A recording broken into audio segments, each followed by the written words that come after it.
Terry, how would you describe the state of brain research today?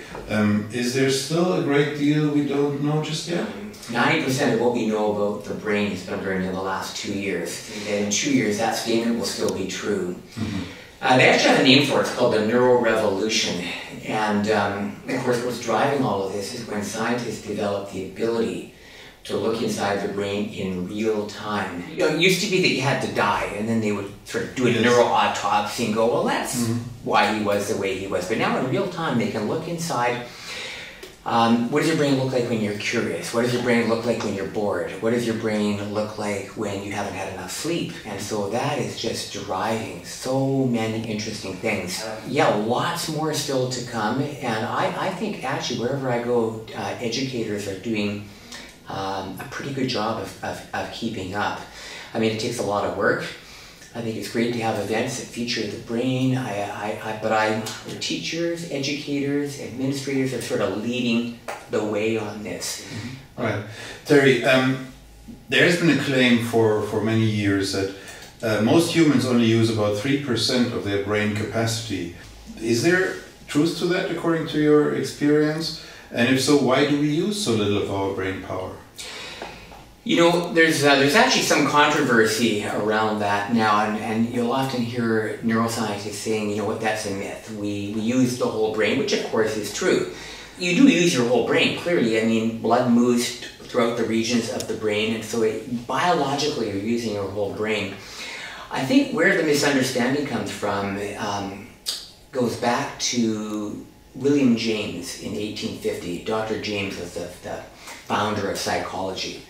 And he made the statement that we use 10% of our brains, but he didn't mean biologically. He meant 10% of the potential of your brain for imagination, for creation, for visioning, for visualization, for planning. If you take 100 billion brain cells and compound it by 10,000 potential connections that each one can make, the number, I'm told, would look like a 12-point font 1 with 5,000 kilometers of 12-point font zeros after it. Essentially, your brain is able to make more connections than there are known atoms in the universe. So we probably use a lot less than 3% of the potential of the brain to learn and to think and to memorize. Right. Terry, apart from the business community, you work a lot with schools as well. How can schools benefit from brain research? Because there still seems to be a gap between brain research, educational research, and putting that research into practice in the classroom. How can we as schools benefit from that? I think there's probably two things that come to my mind immediately, and the first one is kids like to learn about the brain. They're interested, they're fascinated. And so what I really encourage teachers to do is to include the brain in the discussion. When I talk to families and parents, talk about the brain at the dinner table, make it part of the discussion. Kids are interested. You know, they're absolutely fascinated. When I talk to groups of students about the brain, you can usually hear a pin drop because it's the brain thinking about itself, which is kind of interesting to think about. Practically speaking, where teachers are concerned, I talk a lot about applied neurology. You know, what's being discovered in the field of brain science that can have an impact in the classroom. And I have sort of distilled what I call brain engagement principles. So when teachers are aware of the principles, the ideas, for example, we know that the brain has an attentional bias for questions. So when you hear a question, you will see the brain light up on a scan, and there's chemicals that are released in response to a question. Curiosity is increased. Attention is increased. So practically speaking, then what does that mean in the classroom? Well, teacher asks a question, students answer, teacher gives a worksheet, question, students write the answers. Time-honored, valuable, do lots of it. But beyond that, there's probably hundreds of ways of using questions, Q&A, to enhance student learning. Music affects the way students learn. So how can we use music in the classroom to lower stress, to increase mindfulness, to accelerate learning? We know that movement is very related to learning. So how long should students be sitting in their desk before they stand up, even for a 15-second stretch break. I call these brain breaks. So I think there's a lot of practical things. I think one of the greatest things we can do for students is to help them get good at seeing patterns. I'm just a big believer in that. Right. Leonardo taught that. He said that everything is connected to something which is connected to something which is connected to something. And as I look at brain research, I see all of this kind of, being stitched together into pretty interesting ways of keeping kids focused and attentive in terms of, what they're learning. Right.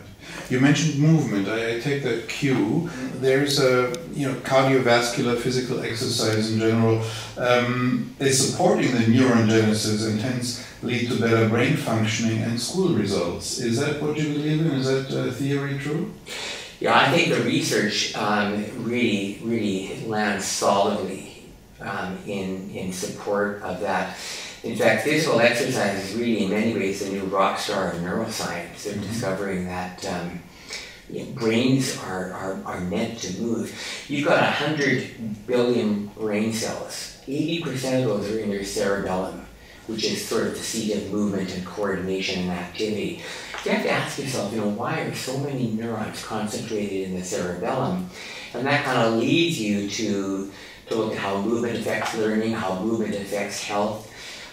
There's a lot of information now about how sedentary lifestyle will even accelerate the decline and aging of the brain and could possibly even lead to Alzheimer's.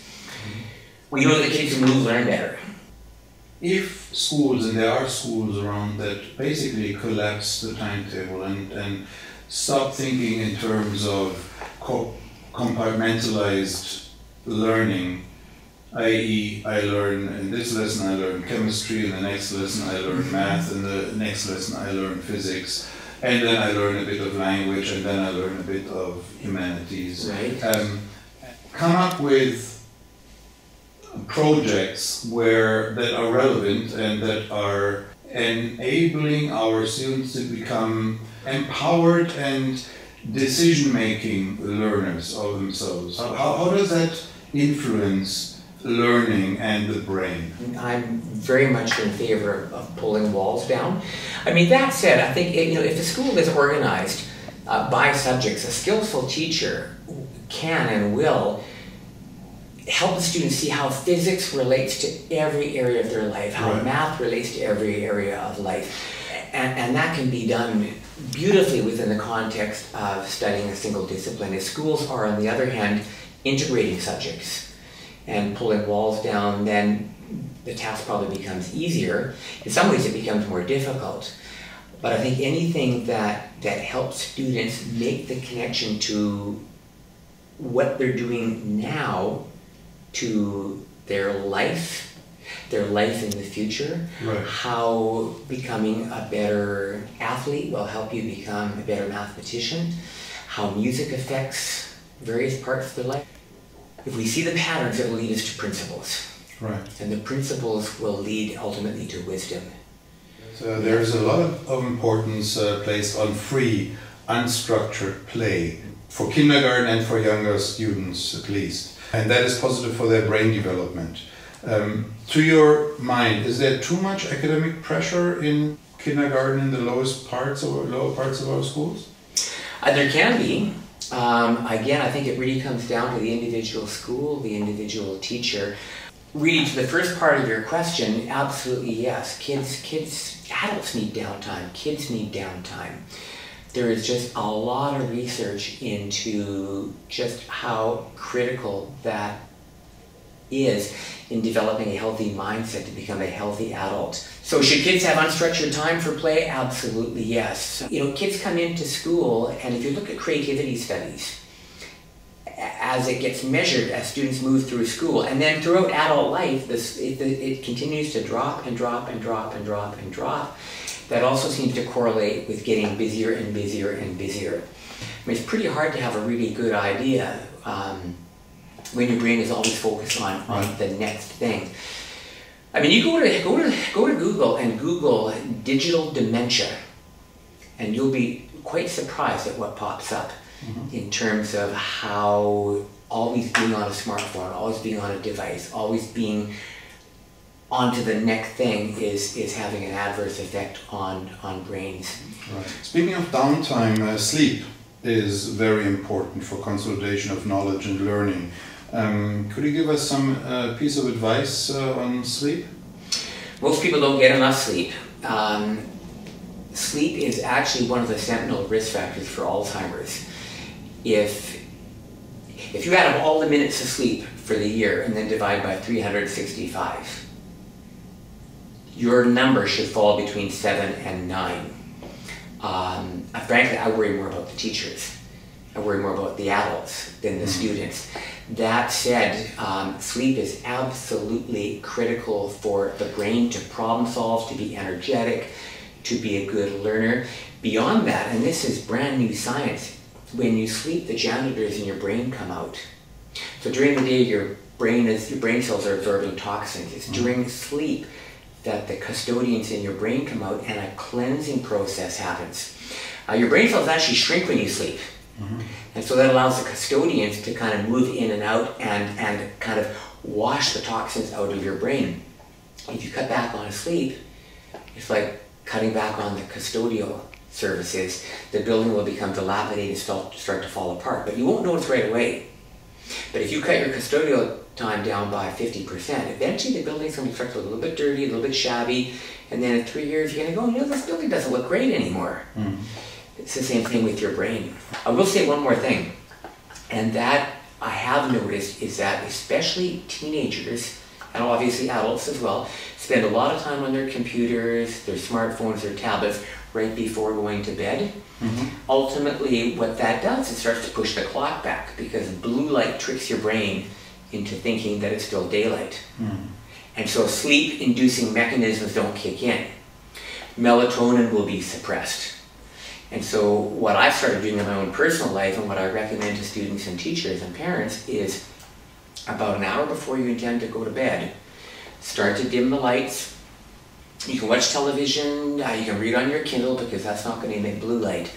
But iPad, smartphones, computer, if you can, because what will happen is, students will I'll just hop on my Facebook before going to bed.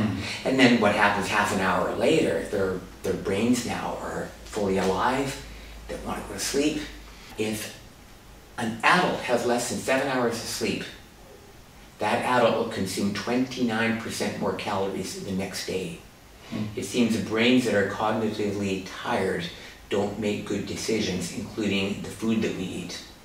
Let's touch upon learning styles for a minute, Terry, if you don't mind. Is there any scientific proof that they're effective? Many neuroscientists claim that there is no evidence for learning styles to be there. There's lots of controversy around that. Ultimately, I think teachers will tell you that every brain is as different as a snowflake. So if we run some kind of a test and we determine, well, somebody has a bias this way or that way in terms of the learning style, if it just keeps top of mind that we're all different and we all learn differently, I think that's a good thing. I think that there are as many different learning styles as there are individuals. And learning styles, if we want to call it that, the onion can be diced so many different ways. It can be, are you a morning learner, an afternoon learner, or are you an evening learner? Are you global, are you holistic, and on it goes. That said, people will have a bias for certain leanings, if you like. Some people will be more visual. Some people will be more auditory. They like to hear things. Some people are more hands-on. I think it's really important to push students in all those areas because the brain is plastic. That's the neuroplasticity is probably the greatest discovery in the last 1,000 years about the brain. And so one of the great things about school is it forces you to learn in ways that maybe aren't comfortable. And that will push your brain to be better in that area. I think if teachers are doing things with learning styles, it's great if it highlights the fact that we are all different, and then on top of that we can change the brain's plastic. Let's go from there. Thanks, Terry. Parents often believe that watching a DVD in a foreign language increases children's language skills. Do you support that belief? I am a big believer, of course, in learning another language. which of course is what often happens in international schools. I guess the question that comes before that, though, is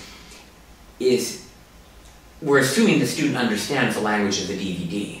I mean, if the DVD is in Mandarin and the students have no knowledge of Mandarin, I'm not so sure if... No, but that's the question. The student doesn't understand the language.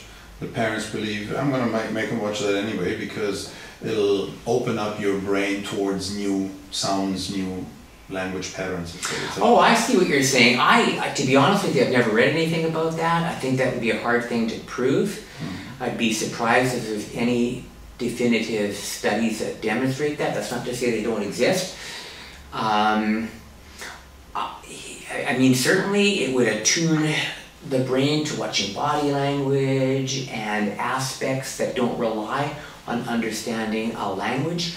I don't think it's something that I would be doing with my students, but I mean, it doesn't sound like a bad idea.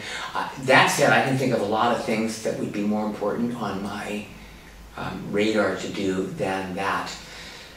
I would like to say, though, that learning another language is wonderful for the brain. I read that if you learn to speak another language even badly, your lifespan is lengthened by 4 years if you speak 2 languages. There's just something magical about learning another language, and again, there's a lot of research to support that. Terry Small, thank you very, very much for your time. We are looking forward to your session with our school community tonight. It's exciting to have you here once again. Thank you very much, Terry. It is a pleasure to be in a school that's got the brain at the conversation table. Thank you. Thank you.